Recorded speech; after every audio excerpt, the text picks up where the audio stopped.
Hey guys, it's Lou. I'm back for another Vinyl Finds video, and I've got a couple of CDs to throw in as well at the end. First of all, what we're listening to in the back there, something that I just got today. Iron Butterfly, live in Sweden from 1971. I believe this was for the tour for their, fourth album, Metamorphosis, and this is a single live album that just includes 2 tracks. The track playing right now called Butterfly Blue, and that's on side 1, and side 2 is Inagata Davida. So 2 really long songs. Pretty cheap. I got this through Amazon. I think it was only like $9 Canadian plus shipping. So didn't hesitate when I saw the price on that. Even though there's 2 songs, it's still a full-length LP. Live in Sweden, Iron Butterfly. Also recently, I got the Zombies Greatest Hits. I don't know if most of you know the Zombies' history. They had 1 album and then they released their masterpiece, Odyssey and Oracle.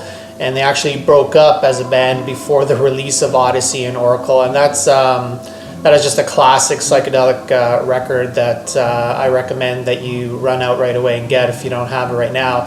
This is the Greatest Hits, which includes a couple of tracks from Odyssey and Oracle, Time of the Season, and I think it was The Good Year. What's it called? This Will Be Our Year. But they released a lot of singles that weren't on any albums, so this was a good way for me to get all those singles as part of this Greatest Hits. Great 60s band. Next, an album that I've been looking to get on vinyl for a long time. I've had the CD for years, and finally I got it as a reissue on vinyl. Just couldn't find it out there in the wild as a used copy, so I got this through Amazon. John Mayall, A Hard Road. Of course, this is the album featuring Peter Green. It's the album right after the Beano album that had, of course, Clapton, and then Clapton left the band and was replaced by Peter Green. And I actually think this album's better than the Beano album.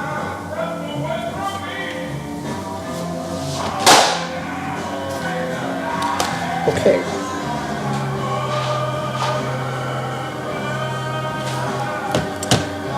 Next, favorite band of mine that I shown recently in my video of bands that I like that are not shown very often in the VC. We have Primus and their album Green Naugahyde.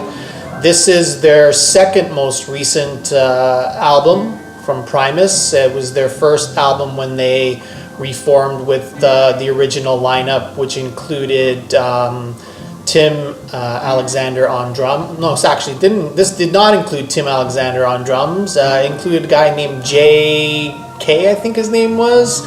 He was the original drummer before Tim Alexander, but he left the band early on, even before they made their first album, Frizzle Fry. And now, since then, this drummer Jay has left the band and replaced by original drummer Tim Alexander. But this is a fantastic Primus album. Great reunion album. They hadn't made an album in close to, I think, 10 years until they made this album. This is on green vinyl as well. Next we have, I guess it's a jazz fusion type band, current band from Toronto, called Bad Bad Not Good, and this is their 4th album, simply entitled 4. And like I said, this is some pretty good jazz fusion. It's a quartet with drums, bass, keyboards, and sax. And there's some electronic elements on there. There's some hip-hop elements on there. Some really good fusion on here. I really enjoy this album quite a bit. It guests on vocals. It's mainly instrumental, but there's a couple of or 2 or 3 vocal tracks, and one of the tracks has Sam Herring from what's that band? I can't remember the name of the band right now. Sam Herring, anyway, on vocals, and there's also some rap on a song, but again, it's mainly instrumental. And for those of you that like your jazz fusion with some electronic elements, some hip hop elements, this is highly recommended.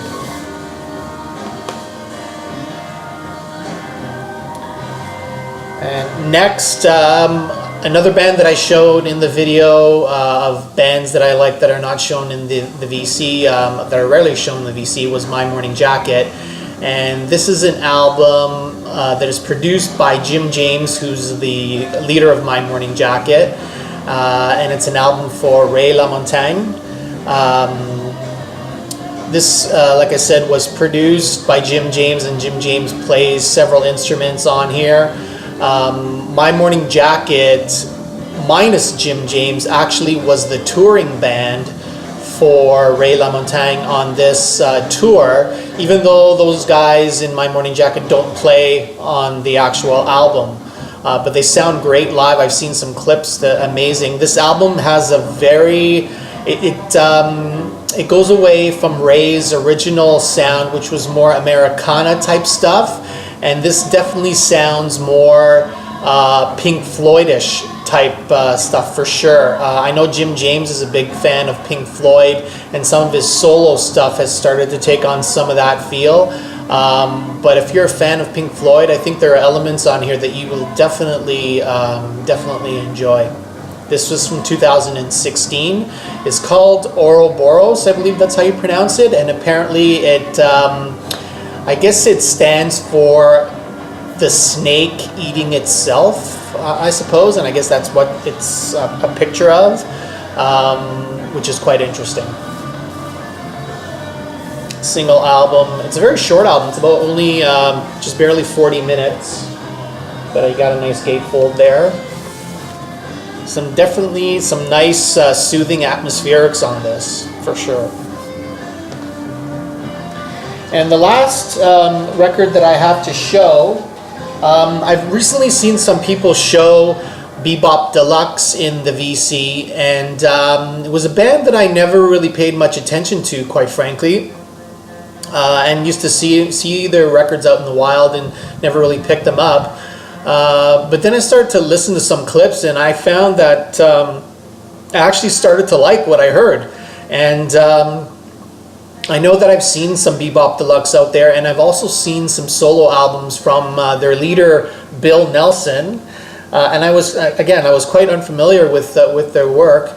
And then I found this online, which is Bill Nelson live at the Metropolis. I believe this is from 2011, and it's him with his solo band, I suppose, doing some of his solo works and a lot of Bebop Deluxe songs. And like I said, I'm unfamiliar with their stuff, so I can't really talk a lot about these songs, but I know there's Ships in the Night, Sister Seagull, a couple of songs that I've seen clips on YouTube for. So I haven't played this yet, so I don't know how it sounds, but for you Bebop Deluxe and Bill Nelson fans, something that I think you might like. Just got this today in the mail. And then I've got 3 CDs to show. A band that I've shown recently, both on vinyl and CD, is the band Morphine. Let me take this out of the case for the glare. This is their 3rd album, which is called Yes. Definitely my favorite Morphine albums are the first 2, Good and Cure for Pain, which I've shown on vinyl before. And I got this really cheap through Amazon for a few bucks, so decided to pick it up again. Morphine being the 3-piece with bass, drums, and baritone sax. We have some more Primus. This is Primus's Pork Soda album, which is their, again, 3rd album. And this is probably the last Primus that I'm going to pick up, other than anything new that might come out. And again, this is a fantastic album with the original lineup. It has one of their more well-known songs called My Name is Mud. This is not as good as Frizzle Fry and Sailing the Seas with Cheese, but certainly this is an excellent album. Highly recommended to those of you that are into Primus. And another band that I've shown quite a bit in the past as well, and I continue to pick up their CDs when the vinyl is not available, is King Crimson. And this is King Crimson's last official studio album, if you don't count the Scarcity of Miracles, which was credited to Crimson Project, Jacek, Fripp, and Collins. This is King Crimson still with Adrian Belew on vocals and guitar, Robert Fripp, Trey Gunn, and Pat Mastelletto, Power to Believe. And this is more of your harder edged King Crimson, almost, I think some people say, goes into the math rock and some metal elements on this album. Okay guys, that's it, and I'd appreciate any comments that you want to leave down below, and we'll see you next time. Thanks a lot.